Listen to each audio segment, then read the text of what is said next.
Hello, my name is Brian O'Brien, and I'm the Consul General for Chicago and the Midwest.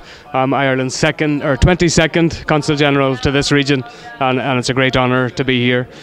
So, as part of the Midwest, I also cover Cleveland, Ohio. So this is my first time to Cleveland, and it's great to be here for the 175th anniversary of their parade, which is, given that this is the long before the foundation of our state. I'm thrilled to be here for that.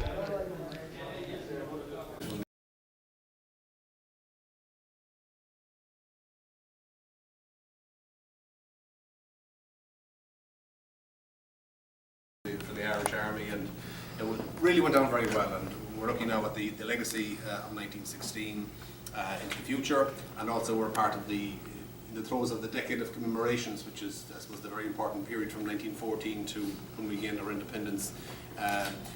The War of Independence and the Civil War, which were more delicate times at home in terms of our history, and that has to be managed in a particular way as well. So I hope things can be run as well as they were run last year.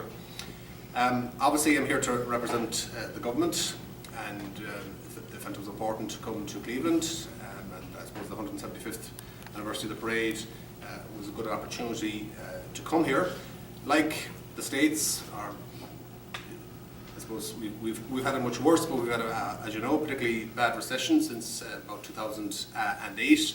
A lot of tough years of austerity, of cutbacks, of trying to get things turned around, which thankfully they have been. We've come to, I suppose, the problems of recession to the problems of growth. At the moment, the biggest challenge that we have at the moment is the housing shortage, an acute housing shortage in many parts of the country. We had an over-reliance on construction and the building boom during the so-called Celtic Tiger years, and we've seen a lot of developers go out of business. The expertise is not there now, and difficulties, I think, getting finance as well for new development. So it is really a problem at the moment in terms of trying to get houses built in our cities and our larger towns. So that's the main challenge that we have. We have turned our economy around in terms of the budgetary measures that have been imposed. We're back pretty much now towards balanced budgets after obviously the IMF came in for a number of years. They left. We had a program in place that has been complied with. We've seen unemployment drop from 15% down to 6.6%, which is a good turnaround since 2008, and obviously the projections are for continued growth, continued job creation. So that's something that's very positive. One of the challenges that we have, and I suppose the world is becoming more in turmoil in terms of decisions being made, and an unfortunate decision that was made across the pond from us in Britain, in the United Kingdom, where they chose to leave the European Union. We had a campaign to a degree with the Irish community in England to try and persuade and to make them understand the importance of Britain maintaining their position in the European Union and the impact that it would have on us. For example, as a large exporting country, we have about €1 billion in trade between the two countries every week, and so many Irish people who obviously reside in the UK, and a lot of UK citizens who reside in Ireland as well. We've had a common travel area since independence, so you can go back and forth without papers, as it were, without visas. And one of the most worrying things is, thankfully for the last few years, since the Good Friday Agreement and the ceasefires, we've had peace in Northern Ireland, and we've had a seamless border. You go back and forth without checkpoints, without the British Army patrolling, without any of that. And we don't want to go back to that position. And that is one of the challenges that we have at the moment in terms of how the UK managed to ensure what we call a soft border, a seamless border, rather than having artificial posts again. So that's one of the real concerns that we have. If we return to those days, will that have an impact on the peace process? So that's clearly something that's occupying a lot of time in government at the moment.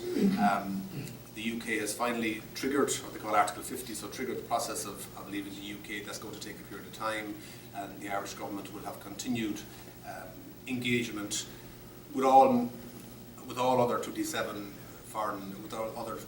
members of the European Union to ensure that we get the best deal possible for Ireland. Even the whole issue of a truck leaving Mayo or Galway, going to Holyhead, you're into now a country outside the European Union, you have to present your papers, you have to queue in for inspection, then you go to Dover, you get the Channel tunnel across to France, you're now coming into the EU from a foreign country after coming from the EU again, you know, so you'll be stopped at borders in France. So the time delays, the costs and business that will be incurred because of that. So these are some of the main issues that we have to face, and it's been said at home that this is the biggest economic challenge to Ireland for the last 50 years. Now, there has been different times where we've gone our separate ways from the UK. Obviously since independence, then we left the Commonwealth, we joined the EU at the same time, but sometime after that we broke the link with Sterling, or maybe around that time, and then we joined the Euro in 2002 and the UK didn't. So there has been times where we've gone our own ways, but we've always been either outside the EU at the same time or inside the EU at the same time. So this is the particular challenge. So without wanting to be too depressing, that is something that's occupying a lot of time in government at the moment, and I suppose we can't underestimate the potential impact on that. Other than that, as I said, we're continuing to grow our economy, we're continuing to create jobs, we're continuing to invest in public services, we're continuing to give back in terms of tax cuts.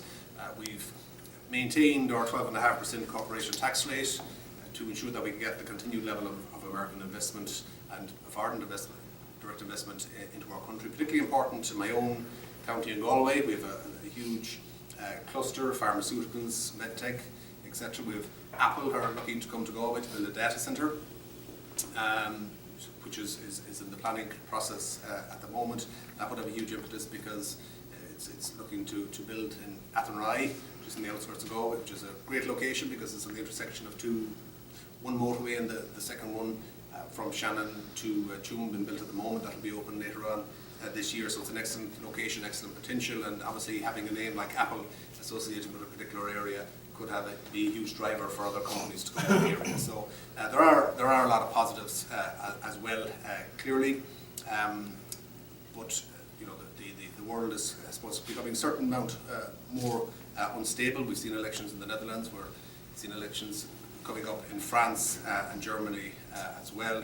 Thankfully, we have a stable government, albeit a minority government, that are working well together to ensure that we maintain, as they say, the centre ground, to ensure that we maintain a stable and attractive basis for investment in this country, and certainly the connections between our two countries will be hugely important. I think it's good to have a strong United States and a strong European Union as well, and we want to be part of the European Union. We want to be part of a trading bloc with the US and to continue to develop our relations. So I'm happy to answer any questions if anyone has, but I have to thank you again for the invitation and for all the work that you're doing. Obviously Cleveland is a beautiful place. It's not many places or not many offices that you can see a view like this, and it's a credit to all involved, and certainly it's, as I said, a beautiful city. What we've seen of it, Mark has brought us around, and we've listened to some of the stories from the Parks Department earlier today as well in relation to the work that they're doing and the potential that they have.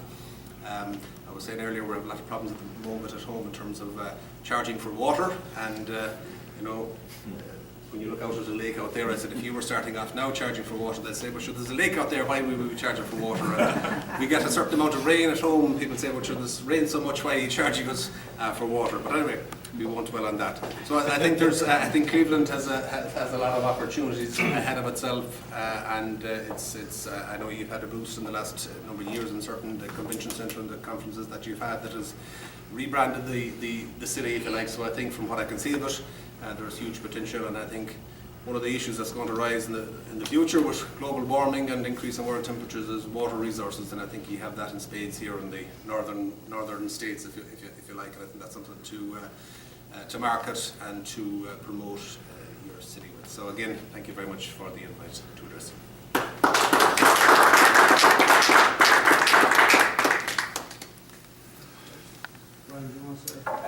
Just really to introduce myself, my name is Brian O'Brien, and I'm Ireland's 22nd Consul General to Chicago and the Midwest. I've actually changed my business card to make sure and the Midwest is put on it. I don't Midwest and Chicago. Yeah, Midwest and Chicago, based in Chicago. And so just to echo the points that the Minister has made, we're here to grow the links, the strong links that are between our countries, and it's about investment to Ireland, but also the other way around, and I just met Colin there as well. A lot of Irish companies create a lot of employment in the US as well. If you take an Irish-owned companies, it's almost as much as the other way around. So our job is to keep those links alive.